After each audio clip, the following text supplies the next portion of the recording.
before I get into what this can do, I want to talk about why it's useful. We have a growing scriptural illiteracy problem in the church. A lot of times when we say illiteracy, people think, yeah, people don't know what's in the scriptures. But that's not really what illiteracy is. Illiteracy is that people don't know how to read. And a lot of our members are struggling with the same thing. They don't know how to read. The purpose of having a touchscreen is that we can not just train our members on what the scriptures say, but on how they can replicate the experiences they have in class when they go back home to personal study and when they're having that study at home. It's, to me, the epitome of a home-centered, church-supported organization. We're not teaching them what as much as the how. So let's take a look at what we've got. I got a bunch of different apps up here.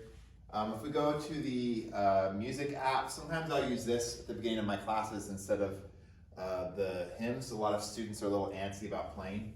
So I can go in. This is just the Sacred Hymns app. It's nothing special.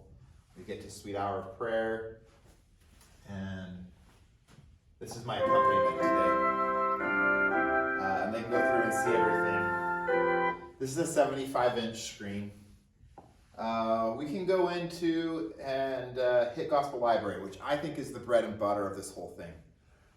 Really, the difference in this and a normal TV, I have in the back a 75-inch screen that's just a regular TV I project on. But my students view that as a movie player. My students view this as a giant iPad, and that's what they use to interact with scriptures and things. This is the Gospel Library app in here. So let's go into what I studied today. You can see I was in Proverbs 3:5-6. That was the doctrinal mastery passage. And I said, hey, if you guys haven't tagged this yet, tap on the passage and then hit that tag button right there. And let's add some tags in here. So this was on trust. Let's create a tag for that. And we're going to create a tag for faith. And we're going to create a tag for direction. And I'd usually ask them, is there anything else that you guys have done that you have tagged that on? And they'll give me some stuff, and then I'll hit save. And I'll explain them. Now, just so you know, if you want to know how to find that, you're going to go back to your home button and hit the tags icon. Now you can just type in, I've got a bunch of them, but you can see just a second ago we tagged it as trust. And here's that verse that you just tagged. It's now there whenever you're ready. If the bishop asks you to speak on faith or trust, you can find all your sources in one spot. That's helpful as is, but now let's talk about how it helps in an actual gospel setting. Let's see. We're going to go back into that Proverbs 3. Okay. So as I was teaching this today, I asked the question to my student, so what does it mean? Well, first I had him go through and I said,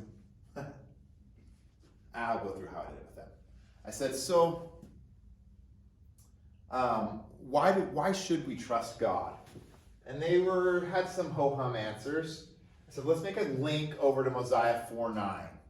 And I showed them how to link it. I said, you're going to go like this, and you're going to hit the link icon, and then you're going to type it in. And then we got here, and I said, I want you to read it with your partner. What does it say in there about how or why we should trust God? And here's to me where it gets really cool. It's a classroom tool. They went to go share, and the first student would say something like, because he has all wisdom. And I can go and circle like that. And the next student would say, because he created all things. And if I want to switch, I can go to a highlight mode here. I can put on the big one. And then I can say, because we don't comprehend all the things which the Lord can comprehend. And I can go and make all those markings in real time and interact with them. The fun thing is every time that I point on that board and I draw, it brings the kids back to the scriptures. So we're actually focusing on the words of the Lord instead. Another fun little thing, so that's a basic overview of the Gospel Library stuff. When I'm done, I just tap out of that. You can see it switches back to my regular screen, and once again, I can go in and show them things like how to make a note and things like that. I had them in this version, type into their scriptures, I can trust the Lord,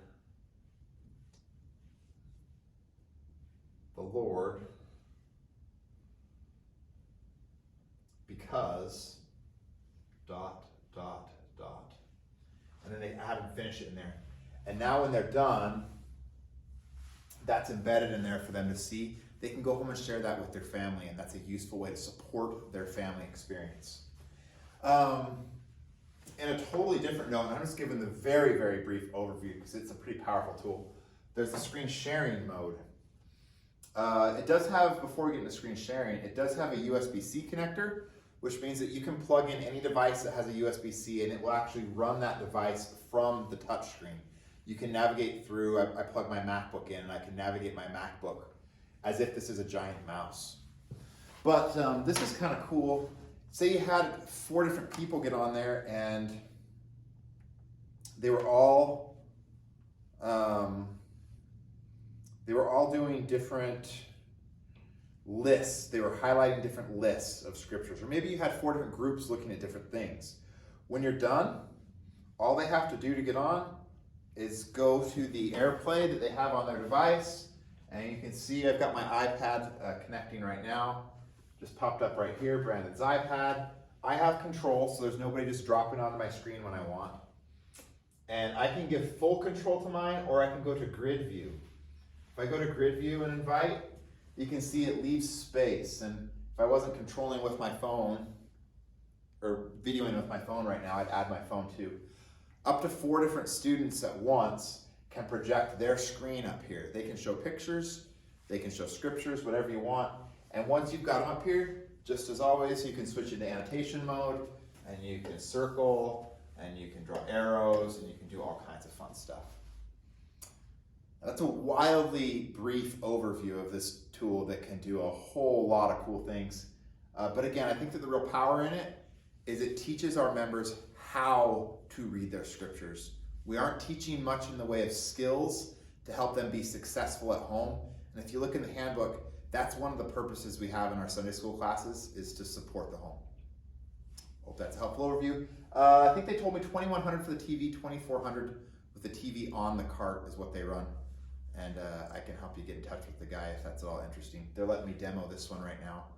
And I know Kent Barney has one down at the seminary that he'd be willing to let you come take a look at as well.